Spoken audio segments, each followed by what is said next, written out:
contribuer à la promotion de la jeunesse sénégalaise dans le cadre du Conseil national de la jeunesse sénégalaise.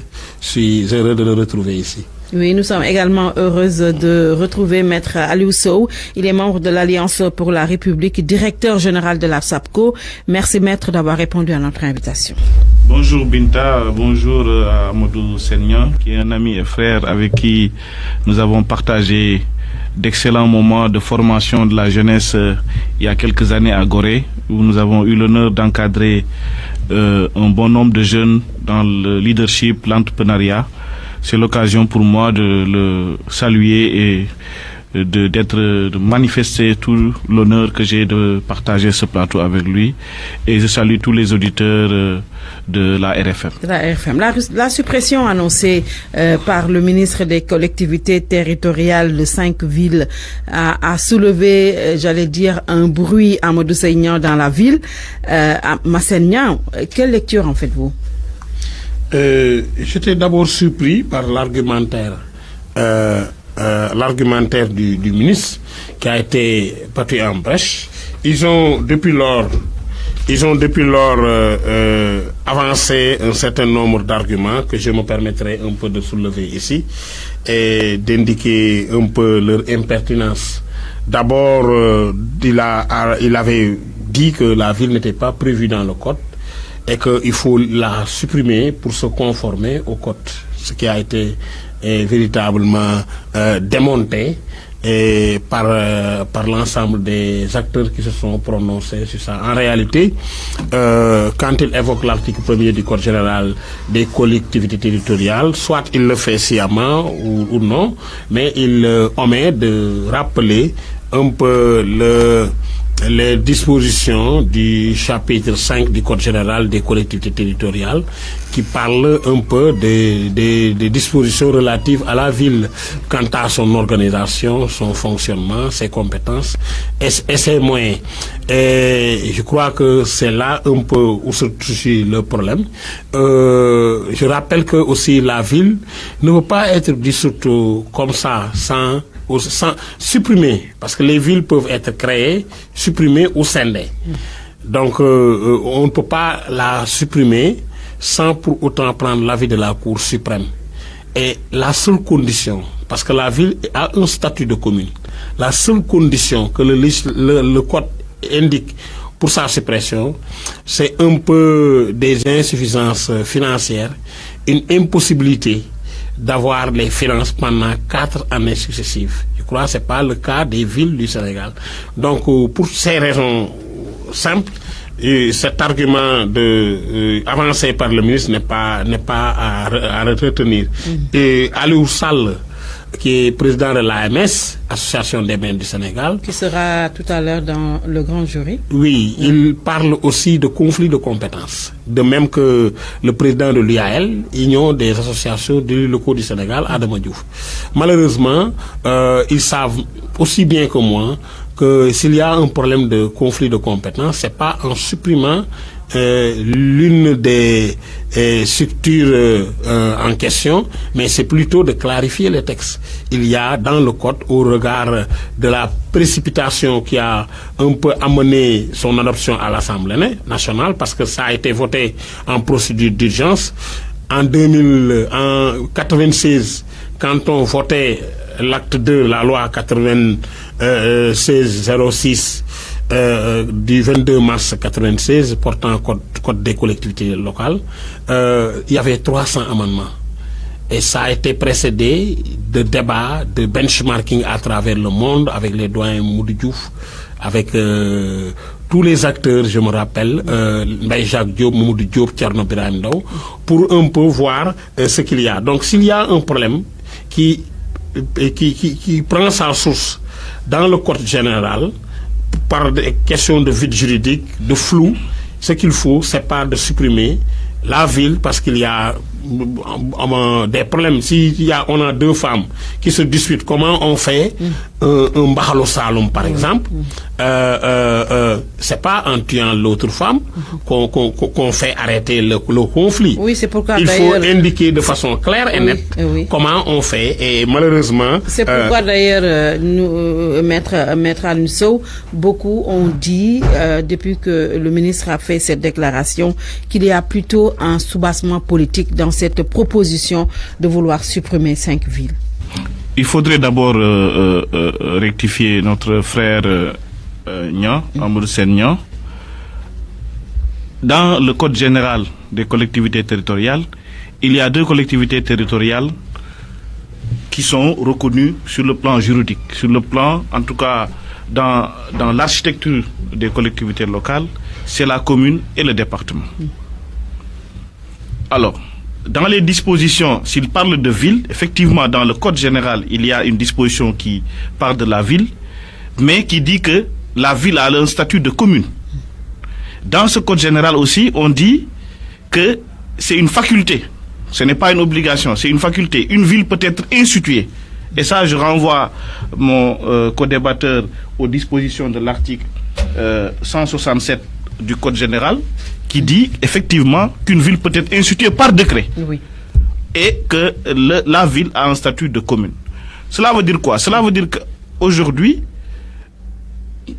nécessairement, s'il y a des réformes qui doivent être engagées au niveau de cette architecture institutionnelle, le gouvernement du Sénégal a la possibilité d'engager les réformes nécessaires au niveau de la gestion des collectivités territoriales. Et je rappelle que dans un système démocratique, dans un régime démocratique, c'est le président élu qui incarne le pouvoir exécutif. C'est lui qui définit la politique de la nation.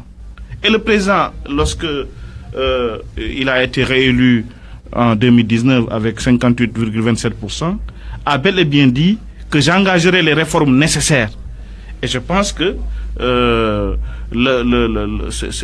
la question de la suppression de la ville entre dans le cadre de ces réformes qui sont engagées par... Mais est-ce que ce ne sont pas des réformes qui répondent à des calculs politiques ou politiciens? Non, les réformes, je pense qu'il faudrait éviter dans ce pays de justement considérer que toute réforme est engagée pour éliminer un adversaire ou pour promouvoir un collaborateur. Non. Il y a déjà en 2013, dans la réforme de l'acte 3 de la décentralisation, le président a bel et bien dit que dans sa vision, il veut organiser le Sénégal en territoire viable, compétitif et porteur de développement durable à l'horizon 2022. Il a également, et je pense que là, je parle sous le contrôle de tous les auditeurs, le président Macky Sall a dit « Je veux qu'on pense les territoires, qu'on puisse se rapprocher des territoires et qu'on puisse avoir une gouvernance de proximité. » Et la preuve la plus illustrative, c'est la communalisation intégrale qui permet aujourd'hui aux Sénégalais et aux Sénégalaises d'avoir une gestion de proximité. Oui, mais quand on avait quand même annoncé les ballons de sonde du genre que le maire de Dakar pourrait être nommé par le président de la République, Amadou Sène, on avait tout de suite vu venir. Les gens ont dit que c'était pour s'attaquer à des adversaires politiques ou s'en prendre ou prendre même faire tomber l'escarcelle de la ville dans les besaces du parti au pouvoir. Maintenant qu'il y a eu beaucoup de tollé autour de cela, on a quand même revu ce projet pour dire que nous allons quand même supprimer 5 villes et ça n'a pas convaincu beaucoup de monde. Ça ne convaincra personne. D'autant plus que aujourd'hui la levée de bouclier est là. Et je voudrais continuer sur leur argumentaire parce que là, j'ai pas entendu de la part de mon frère Maître Alioune Sow un argument supplémentaire. Ici, ce qu'il y a lieu de dire, c'est que l'incohérence territoriale a été avancée comme argument. Je crois que tout le monde sait que si cela est avéré, parce que c'est vrai, ça ne doit pas se faire de façon parcellaire ou ciblée. Et je crois que au niveau du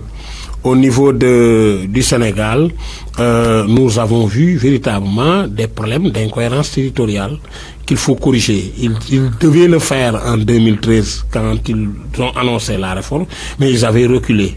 Et le problème ici, c'est pas un problème d'incohérence territoriale. Quel est le problème? C'est un problème d'échelle de gouvernance. C'est-à-dire? Et je crois qu'ils n'ont pas encore pu régler cette question.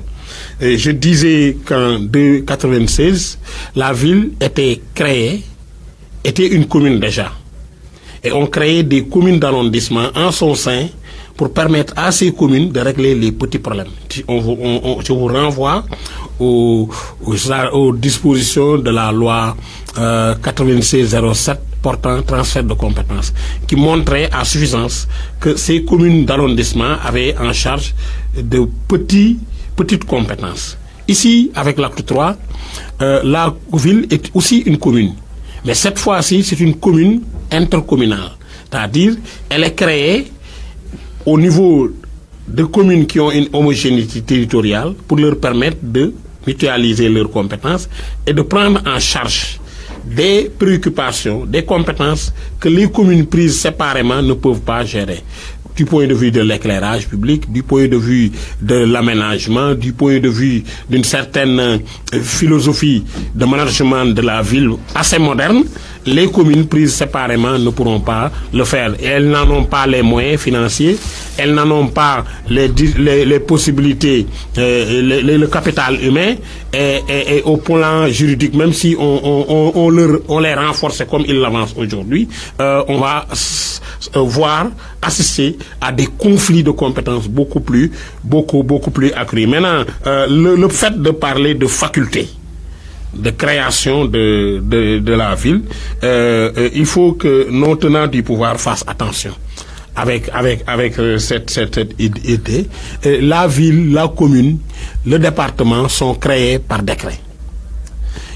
Il est évident que toutes les... et là, vous êtes juriste, vous savez que on ne pouvait pas ne pas mettre peu, parce que toutes les communes ne sont pas dans une homogénéité territoriale. C'est pourquoi cette faculté a été introduite. Mais dès lors que la ville est dans l'arsenal juridique, dans le corpus juridique de notre pays, la ville existe. Donc, sincèrement, il faut qu'ils mettent de côté ce problème-là. Maintenant, la viabilité ne se pose pas au niveau des villes. Plutôt, si on observe bien le territoire national, les 550 et quelques communes du pays, il est certain qu'il y a véritablement des communes qui devraient être supprimées depuis longtemps au regard de l'esprit de la loi, qui certainement, en observant leur budget, on serait sûr et certain qu'ils n'ont pas cette viabilité financière. Autre problème soulevé, c'est un peu, malheureusement, ça contredit ce que le président avait annoncé le 22 octobre. Parce que le 22 octobre, quand le président a rencontré les élus, il n'avait pas parlé de suppression de ville. Il avait parlé de réforme de la ville. Il n'avait pas parlé de métropole comme il l'avance aujourd'hui. Il parlait de pôle territoire. Je me rappelle, il avait dit que le pôle territoire de la Casamance est déjà en expérimentation. Le pôle territoire du Sine Saloum, ils sont déjà dedans. Il ne nous reste que celui de... C'est lui qui parle, le président.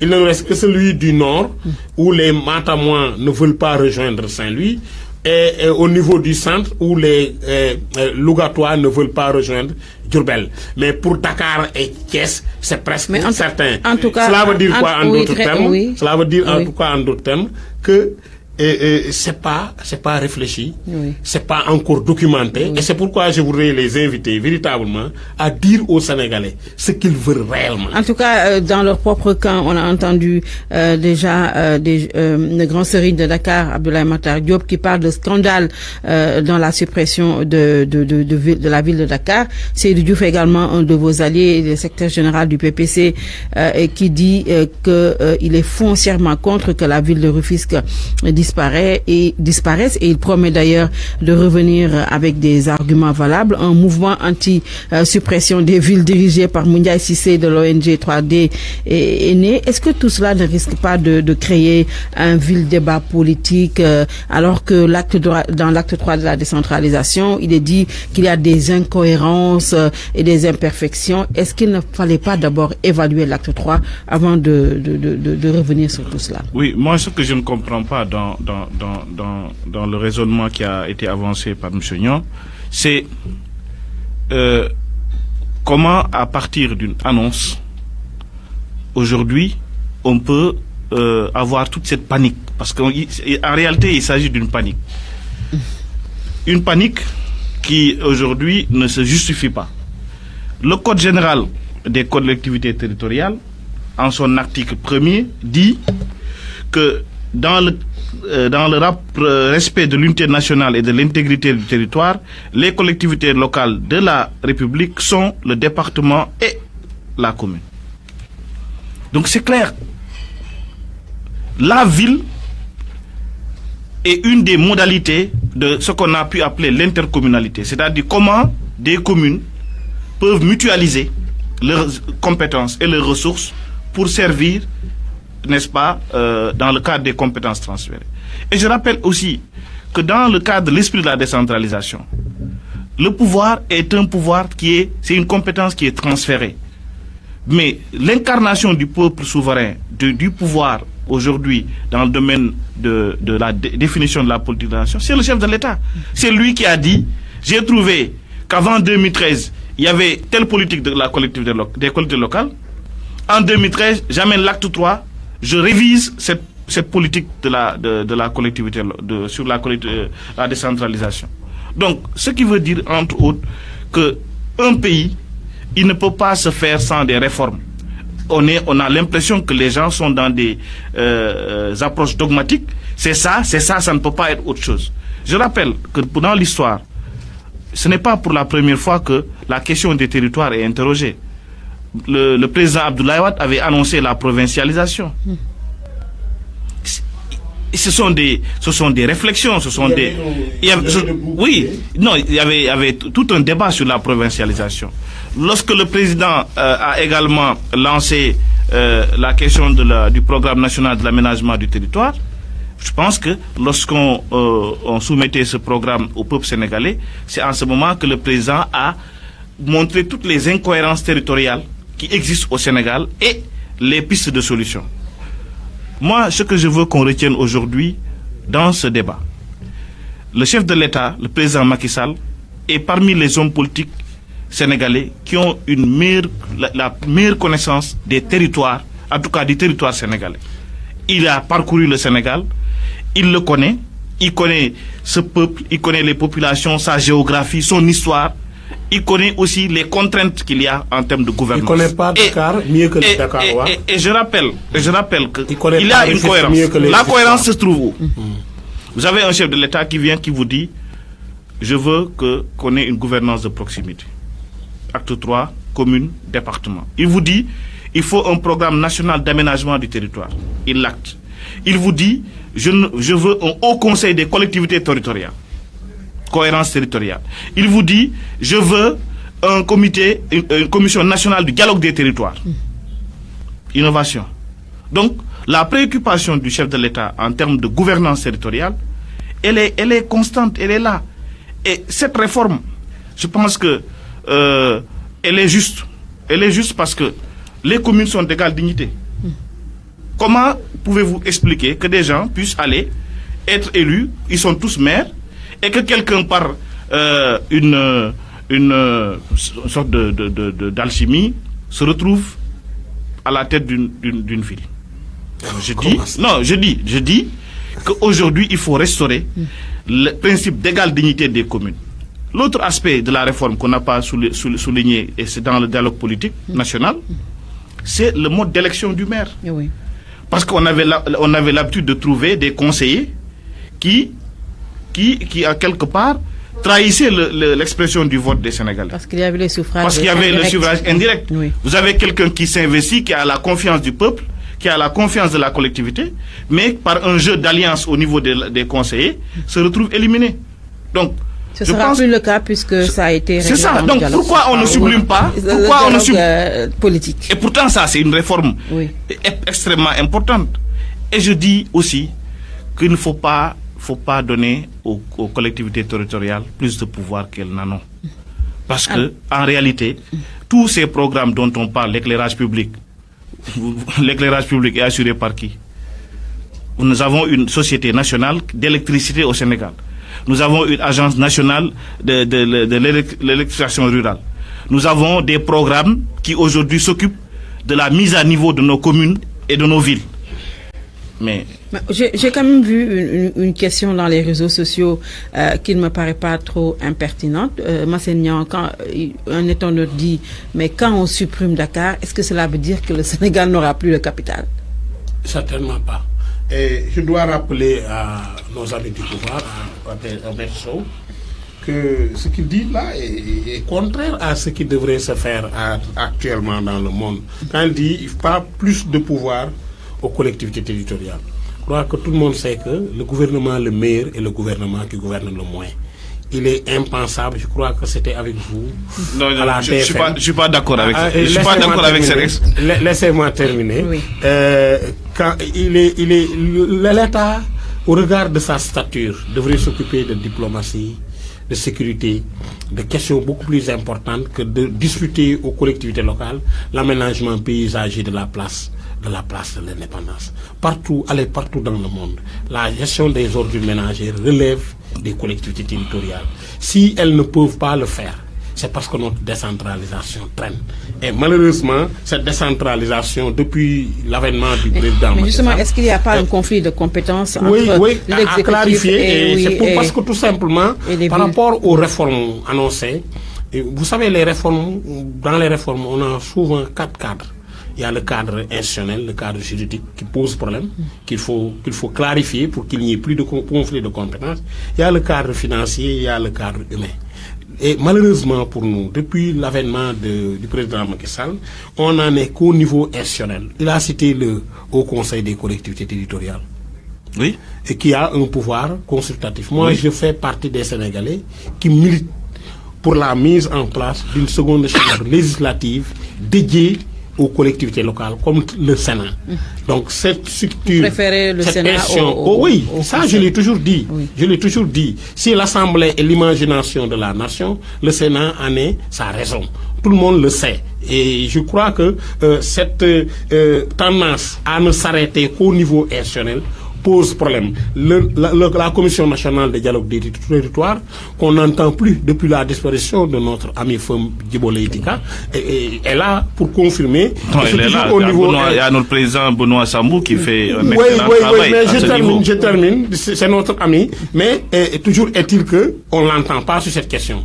Donc, vous savez, durant ces 8 dernières années, toutes les réformes au niveau de la décentrale ne touchent que le niveau institutionnel. Et au plan financier, on peine. Parce que, je le rappelle, si on se base sur un peu la dépense moyenne par habitant par an dans les communes du Sénégal, selon le guide des ratios de l'ADEME, on est à 12 650 francs CFA.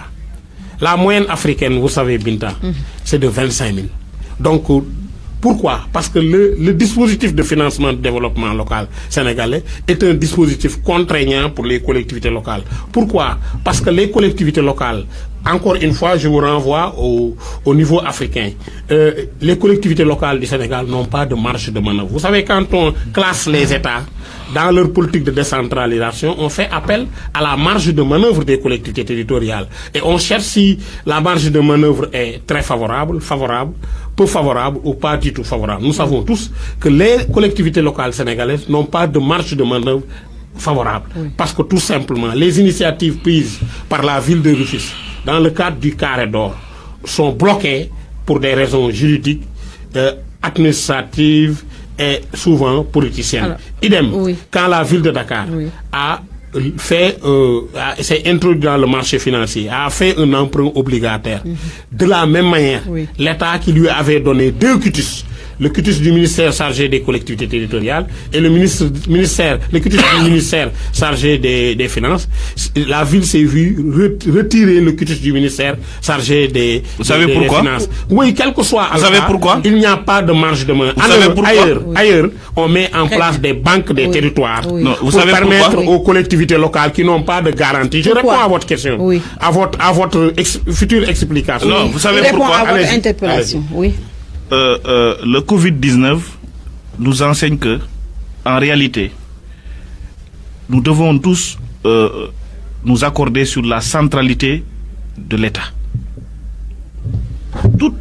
Que ce soit les ménages, les entreprises, doivent s'accorder, les entreprises publiques, privées, sur la centralité de l'État. C'est le contraire qui est constaté ailleurs. Laissez-moi terminer. La COVID nous apprend que c'est la collectivité locale qui doit être centrale. Non, parce que tout le monde, lorsqu'il y a eu Covid-19, a crié que l'État me soutienne, que l'État vienne à mon appui. Oui. On se rend compte que il faut, je pense que la question des collectivités territoriales au Sénégal, il faut l'aborder sous l'angle d'un processus qui se cherche. C'est un processus qui se cherche depuis bien avant les indépendances. Je pense que Amadou Senian, qui est expert, d'ailleurs je voudrais qu'il me clarifie, est-ce qu'il parle à titre d'expert ou est-ce qu'il parle à titre de politique, parce que là je ne comprends plus le rôle qu'il joue.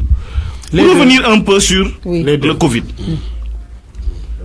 Avant Covid, tout le monde bombait le torse, les entreprises, c'est moi qui ai fait ceci, la collectivité locale. Mais quand il y a eu Covid, il a fallu que le président Macky Sall mette en place un plan de résilience économique et sociale et mette en place un dispositif d'appui aux entreprises, aux collectivités territoriales et aux ménages. Et ça, le futur aussi nous est différent par rapport à ça. L'autre aspect, sur l'esprit de la décentralisation, vous savez, c'est justement des ajustements qui se font. Mais quand Tocqueville expliquait la décentralisation, ce n'était pas dans le modèle politique que nous vivons aujourd'hui. C'était qu'il y a des partis politiques qui ont concouru à l'expression du suffrage universel direct. Un président a été élu et qui est le patron de l'exécutif. On dit qu'il faudrait que les populations au niveau local puissent être associées à une gouvernance de proximité.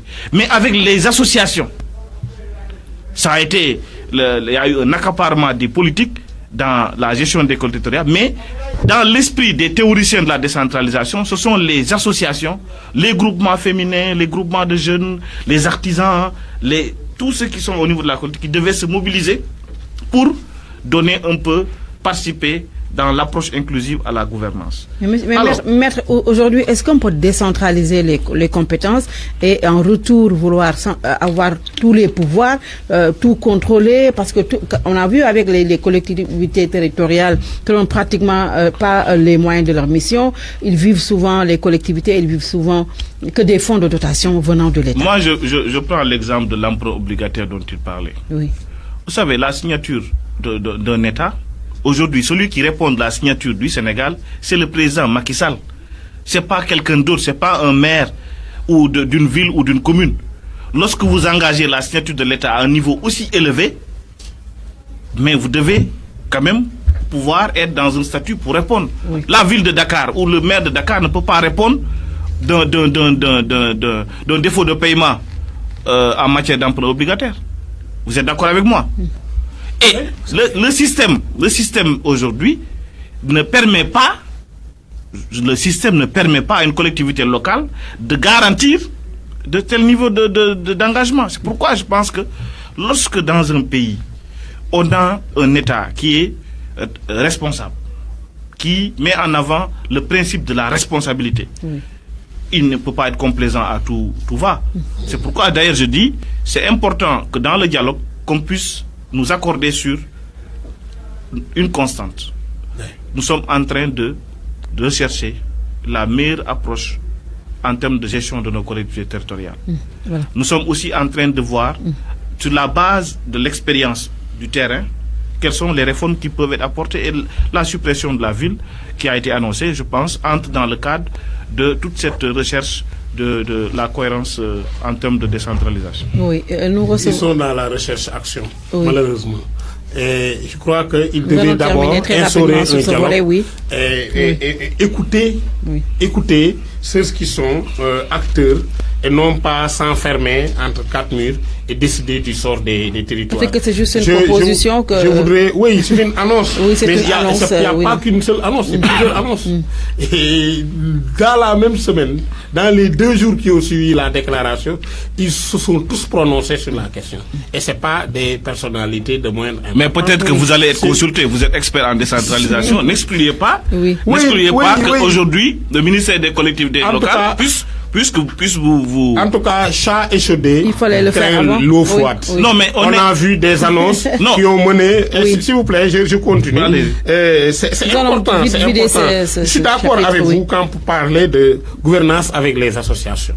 Oui, le système d'Ivoire doit évoluer. Nous avons tous salué l'institutionnalisation de la participation citoyenne. Il faut que on dit le gouverne très bien, que gouverne de très près. Ça, on est tous d'accord sur ça. Maintenant, le problème fondamentalement, pour revenir sur l'emprunt obligataire, en réalité, c'est un problème de système. C'est pourquoi je dis, vous arrêtez au niveau institutionnel. Par rapport au cadre financier, à l'emprunt, les collectivités locales n'ont pas d'épargne territoriale. Au regard des moyens dont elles disposent, il y a le transfert étatique financier qui est de l'ordre de 5,5% de la TVA. Le président avait annoncé qu'il pouvait aller jusqu'à 10% depuis lors. En tout cas, c'est pas dans le budget de 2021. Ils sont toujours à 5,5%, malgré l'annonce du ministre en charge. Je termine sur ça, c'est important, avec la Banque des territoires. Le ministre a dit que le volume a augmenté. Les transferts ont augmenté. Je rappelle que c'est le volume. Parce que si on a dans la TVA 100 milliards, 5,5%, c'est 5 milliards, 5. Si on a recouvré dans la TVA 200 milliards, 5,5, c'est 11 milliards. Il y a une augmentation mais de volume de la TVA, mais pas au niveau du taux. Mais pas au niveau du taux. Ce qu'on veut, c'est que le président, que sa directive soit mise en œuvre. Maintenant, pour permettre aux collectivités territoriales d'avoir la garantie qui s'y est, il faut non seulement repenser le système financier des collectivités territoriales, mais partout ailleurs. Moi, j'ai participé récemment à un webinaire sur le développement territorial. Les banques de territoire, c'est pas à l'État de faire ça. La CDC, elle est là au niveau du Sénégal. Mais on avait le crédit municipal. La CDC. On avait le crédit municipal. Oui, le crédit municipal, c'est une initiative d'une collectivité territoriale. Moi, je parle de façon globale. Mais qu'en est-il du crédit municipal? Ça peut ne pas aller parce que la collectivité locale n'a pas les moyens pour faire ça. Voilà. Il admet que la collectivité n'a pas les moyens. C'est pourquoi je mets sur la table. Il ne faut pas faire du copier-coller. Je termine. Vous avez lu quelque part Banque des territoires. Non, vous avez on vit ça malheureusement. On n'a pas les mêmes contextes. Non, on vit ça. Attendez, le contexte du Gabon, le contexte de la Côte d'Ivoire, le contexte du Maroc, le contexte de la France, de toutes les façons, ils sont absents au niveau de la réflexion. Au niveau africain, au niveau mondial, sur le développement du territoire. La CDC, qui est ici au Sénégal, a comme mission le financement de la politique de la ville. Et c'est l'État qui le dit. Et il a une autre mission. Mais la ville comme commune. Oui, d'accord, mais je note qu'ils ont écrit ville. L'autre mission que la CDC a, c'est le financement des travaux d'équipement des collectivités territoriales. Si la CDC était renforcée, si on l'impliquait davantage dans la promotion du développement territorial, on allait voir que justement les problèmes de garantie allaient disparaître dans ce pays parce que la CDC pouvait prendre en charge cette question-là. Et je suis convaincu que le directeur général, qui est acteur principal aujourd'hui, je l'ai entendu s'inscrire dans ce siège-là. Il faut l'encourager et aller dans ça. Et il faut aborder d'autres questions de ce débat. Vous allez poursuivre, je pense, ce débat sur la décentralisation et sur cette proposition du ministre entre vous, les acteurs et l'État, peut-être. Ils n'ont consulté personne. Moi, je pense ils n'ont consulté personne. Il faut le reconnaître. Il est cité en expert, comme expert en décentralisation, que j'admets. Je le connais pour l'avoir pratiqué. Et je pense qu'il faudrait qu'on ne soit pas dogmatique. Et c'est là où moi j'invite mon frère Amadou Sennion d'être ouvert et de participer à ce dialogue constructif. Mais on est là, c'est l'État qui j'espère que le ministre Oumar Gueye ça va se faire. Maître Aliou Sow, il est de l'APR, directeur général de la SAPCO, et Amadou Sennion, qui est également qui dirige un parti politique, ou bien il est le secrétaire général du parti politique ADS Garab, et il est également conseiller municipal de la ville de Rufisque, expert en décentralisation. Mais là, il est opposant. Il disait qu'il était non aligné, mais là, je vois que... L'autre actualité politique, et non des moindres, et c'est l'affaire Mimi Touré, Macky Sall, le président de la République qui a lâché ses inspecteurs généraux d'État pour fouiller dans la gestion de l'ancienne présidente du CSE. Au lendemain que Mimi Touré ait déclaré que Macky Sall n'a plus droit à un 3e mandat, est-ce que c'est le début de la chasse aux sorcières, Maître Alioune Sall? Bon, je ne sais pas. Où est-ce que vous avez vu que l'IGE est à la trousse du Conseil économique, social et environnemental? Je pense qu'il faudrait éviter surtout le débat de personnes, parce que l'inspection générale d'État effectue des missions de vérification, de contrôle dans toutes les structures publiques.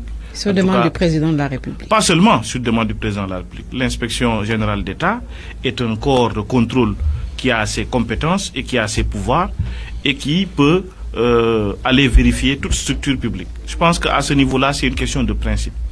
Maintenant, lorsque vous abordez la question de ce conflit politique, je pense que il y en a pas, parce que c'est à notre niveau un problème qui, n'est-ce pas, peut être considéré comme un épiphénomène.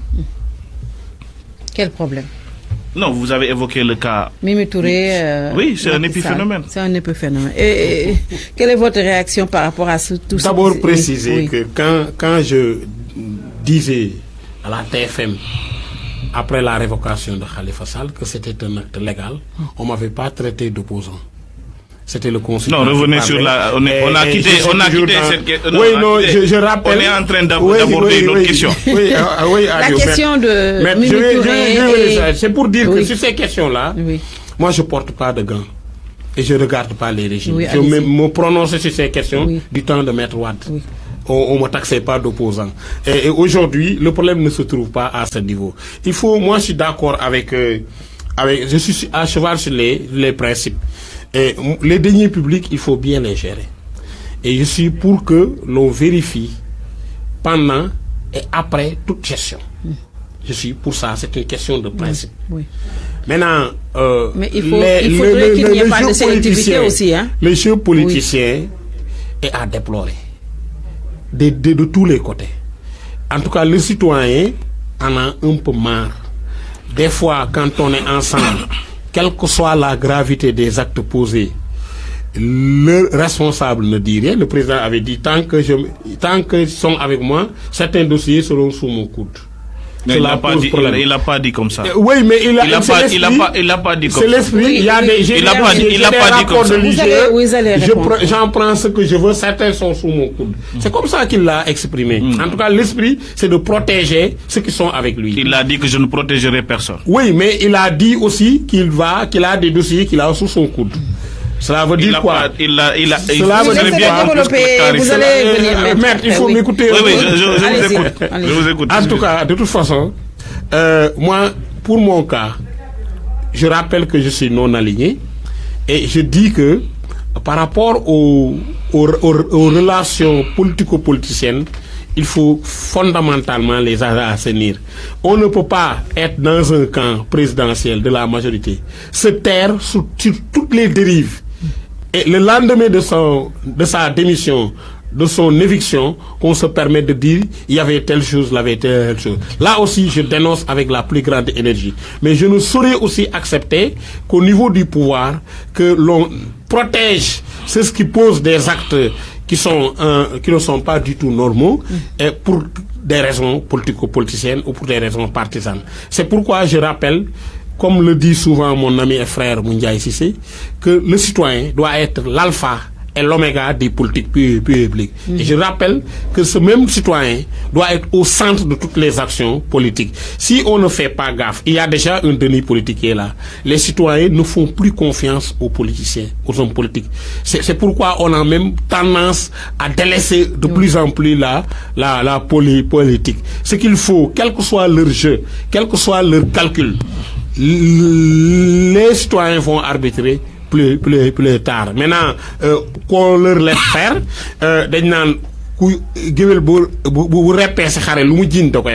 les régimes finissants ont cette caractéristique de prendre des actes de ce genre-là. Oui, on a quand même entendu le président dire qu'il a déjà 85% de l'électorat, en plus d'Idrissa Seck et d'autres qui vont venir. On n'a pas compris pourquoi cette déclaration en direction de 2024, et il est même dit que le président n'a plus droit à un troisième mandat. Pourquoi ces calculs Non, je pense qu'aujourd'hui, on ne peut pas reprocher à des partis politiques qui sont légalement constitués et qui sont dans l'arsenal juridique la propriété, en tout cas l'espace d'expression des citoyens. On ne peut pas empêcher à ces partis politiques de nouer des alliances. La preuve, l'APR est une alliance. C'est l'alliance pour la République. Il y a des démocrates, des sociaux-démocrates, des libéraux, des trotskistes, des communistes, j'en passe, des gens de la société civile. Donc c'est une alliance. Oui. Le président Macky Sall est cohérent. Il est dans une alliance. Depuis Dekalngor, après il y a l'APR, Macky 2012, Benno Bokk Yakaar, il est dans des alliances. Et ça, ce n'est pas une... Je pense que c'est quelque chose qu'il faut considérer comme normal. Et dans tous les pays, vous avez en France, Macron est allé sur la base d'une alliance. En Allemagne, il y a eu des alliances. En Israël, vous avez vu que même pour composer une majorité, les gens ont négocié et ont fait des alliances. Bon Dieu, pourquoi au Sénégal, on devrait considérer une alliance comme étant une trahison? Ce n'est pas une trahison. D'autant plus que nous sommes dans un contexte Covid-19. J'espère que ce n'est pas un prétexte. Binta, oui. Nous sommes au Sénégal. Nous sommes en Afrique. Nous avons des économies qui sont fragiles. Ça, vous l'admettez ou pas? Nous n'avons pas une économie telle que celle de l'Amérique ou des pays européens et autres. Nous avons des économies qui sont fragiles. Nous avons, n'est-ce pas, un tissu social qui est difficile à gérer. Donc, il faudrait ensuite, nous avons du pétrole. Je dis non, nous avons des ressources. Heureusement, sous le règne du président Macky Sall, on en a eu. Maintenant, je dis non, c'est maintenant qu'on l'a découvert. Attention, il faut reconnaître à César ce qui appartient à César. Alors, je dis que dans un contexte comme ça, il faut de l'intelligence sociale. C'est pas de l'intelligence politique, c'est de l'intelligence sociale. Parce que si l'État périt, si l'ordre public est menacé, si l'ordre social est menacé... Mais est-ce que ce n'est pas un prétexte pour préparer 2024 quand même? Vous savez, moi, il ne faut pas l'occulter. Vous savez, j'ai le plus grand respect pour les hommes politiques. Oui. Ils s'investissent matin, midi, soir. Ils ont mis en jeu leur carrière. Ils ont mis en jeu leur patrimoine pour servir le pays. Je ne suis pas sûr que quelqu'un qui est à côté, quelque part dans son coin, qui gère ses propres affaires, soit plus patriote et responsable qu'un homme politique qui s'est engagé pour sa patrie. Donc, quand le président Macky Sall fait appel au président Idrissa Seck pour Omar Sarr du Parti démocratique. Vous avez vu Omar Sarr, j'ai aimé son passage à l'Assemblée nationale. Il a dit, je n'ai trahi personne. Lorsqu'il s'est agi de me battre pour des questions de principe, je me suis battu. Lorsqu'il s'est agi aujourd'hui de répondre à une demande pour l'intérêt de la nation, je répondrai sans honte. Et ça, je pense qu'aujourd'hui, il y a un problème que nous devons régler. Dans cette génération, on commence à vouloir créer le complexe du pouvoir. Si tu es du côté du pouvoir, tu es un corrompu, tu n'as pas de valeur, tu n'as pas de principe. Non, on ne dit pas ça. Non, c'est pas. Amadou Sen ne l'a pas dit. Mais il y a une sorte une construction d'opinion qui est en train de se faire et qui n'est pas admissible. Le principe en matière politique, c'est la liberté de conscience. Oui. C'est la liberté d'expression. Si les gens ne sont pas libres de faire des alliances, ils sont libres de faire quoi? Mais il y a également le respect de la parole donnée. Quoi? Dans l'alliance entre Idrissa Seck et le président Macky Sall, quelle parole a été violée? Je ne serai jamais dans... Alors, Amadou Senya, on va lui laisser quand même la possibilité de répondre à sa question. Mais est-ce que le dialogue national quand même n'a pas été un prétexte pour Macky Sall pour appâter l'opposition? On a vu ce qui s'est passé avec Idrissa Seck après. On annonce Gakou, Omar Sarr est déjà parti. ce qui a même créé de la frustration même au sein du parti APR, cet élargissement de la majorité présidentielle. Oui, c'est qu'il n'y a jamais eu de volonté de dialogue en réalité. Et c'est du saupoudrage. Moi-même qui suis non aligné, sur 6 mois, j'ai été qu'à 2 reprises à cette rencontre avec le général Niang, parce que je me suis très tôt rendu compte qu'il n'y avait pas de volonté de dialoguer. Pourquoi? Vous savez, le Sénégal a Le général Niang qui gérait l'aspect électoral surtout. Oui. Le Sénégal a trouvé une bonne pratique de s'accorder sur l'essentiel en matière électorale pour qu'il n'y ait plus de contestation post-électorale. Et je crois que ça date de la commission dirigée par Feu Kéba Mbaye. Et le président Abdou Diouf, et cela est important, je voudrais le souligner davantage, avait dit qu'il n'allait changer même pas une virgule. Parce qu'il y avait une concession d'un consensus par l'ensemble des acteurs. On avait suspendu le pouvoir législatif. C'est ce que Macky avait dit pour aussi, demander aux acteurs politiques de réfléchir, parce qu'il appartient à l'Assemblée nationale. Les contextes sont différents. Il appartient à l'Assemblée nationale de produire les codes, de les adopter. Ici, le président fait un projet, l'Assemblée une proposition, mais en matière électorale, on demande à la classe politique de réfléchir sur le projet de loi. Oui. Et quand on l'a fait avec le président Macky Sall en 2014, parce que pour toutes ces rencontres-là, depuis 1992, j'y ai assisté pour la plupart depuis 2000, on découle sur trois points. Les points d'accord, qui font un consensus total. Les points de non-accord, et les points qui demandent l'arbitrage du chef de l'État au regard de la complexité, de la sensibilité de la question. Parce que le président, sur certains aspects, il est mieux placé que l'ensemble des acteurs pour décider. Ce qu'on a constaté depuis l'avènement du président Macky Sall, c'est que sur les points d'accord, il s'érige le droit de prendre ou de ne pas prendre. Donc il rompt la confiance avec les acteurs. Sur les points de désaccord, il se permet même de faire des propositions au niveau de l'Assemblée. Sur les points soumis à son arbitrage, il prend la position de son cas. C'est lui le chef de l'État. Non, mais il rompt la confiance. Non, c'est lui le chef de l'État. Abdou Diouf était le chef de l'État. Oui, non, c'est un dialogue. On est d'accord. Moi j'ai fait un rappel historique pour revenir sur l'esprit.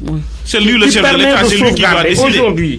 Aujourd'hui, les acteurs politiques, les conclusions qui sont là, certainement il ne va pas les respecter à la lettre, parce que dans le passé, il ne les a pas. C'est pourquoi, et ce qui nous a le plus choqué, c'est qu'au moment où il demande à tout le monde de se réunir pour dialoguer, pour un peu reprendre les propos de Cheikh Thioro Bassirou Mbacké qui parle de pacification de l'espace public par le dialogue, au moment où ces dialogues se déroulent, ces discussions sont organisées, il contacte d'autres leaders qui l'affirment. Parce que Idriss Seck dit depuis 15 mois, je ne sais pas. C'est pas la Covid qui a fait qu'ils soient ensemble. C'est antérieur à la Covid. Oui. Donc il y a une mauvaise volonté d'asseoir le dialogue, de manager par le dialogue pour imposer la confiance entre acteurs et permettre justement au président, on lui renie pas son rôle de chef d'État, mais il faut être franc dans les rapports avec les acteurs. On termine avec Qu'est-ce que vous dites de l'opposition qui dialogue entre elles, à son niveau, en son sein? Qu'est-ce que vous dites des alliances que vous êtes en train de voir, qui sont en train de se construire entre Ousmane Sonko, Khalifa Sall, Mamadou Lamine Diallo, l'opposition est dans son rôle quand même. Non, mais qu'est-ce que vous voulez? Que l'opposition s'organise et que le pouvoir croise le pouvoir doit gouverner. Non. Mais le pouvoir gouverne. Mais on ne lui renie pas cela. Il peut s'allier avec qui. Il y a une sorte de il y a une sorte de naïveté qu'il ne faudrait pas accepter. Nous sommes dans un enjeu de pouvoir. L'opposition s'organise, nous nous organisons. On ne vous l'interdit pas. Donc, ce qu'on interdit, je dis, ce qui est c'est de fausser les dialogues. Aujourd'hui, nous avons la latitude de rechercher les meilleures alliances politiques pour conserver le pouvoir. Et ça, aujourd'hui, le seul Le seul juge aujourd'hui, c'est le peuple sénégalais. Et c'est le peuple sénégalais qui a dit, nous vous accordons cette confiance. Et le juge constitutionnel par rapport au troisième mandat. Troisième mandat. Mon frère, je ne veux pas que vous quittiez la SAPCO. Je ne vous interpellerai pas sur ça. Alors, laissez-le terminer. Vous avez 1 minute pour terminer, oui.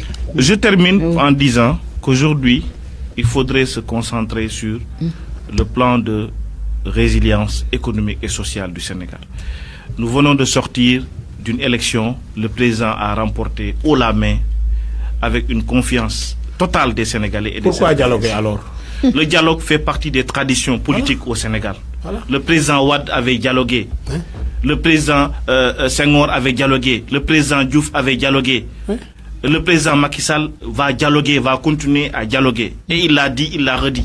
Donc, mon cher Amadou Seignan, je pense que c'est aussi dans l'intérêt de notre pays et dans l'intérêt de nos populations. Oui. Je le dis, je le répète, le dialogue est nécessaire. Seulement, on ne peut pas inviter des acteurs à discuter sur un point.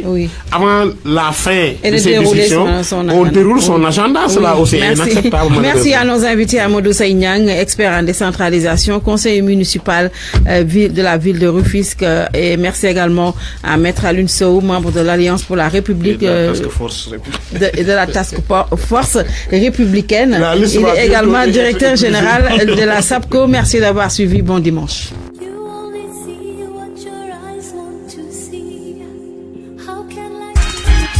RFM Radio Futur Média 94 FM Dakar.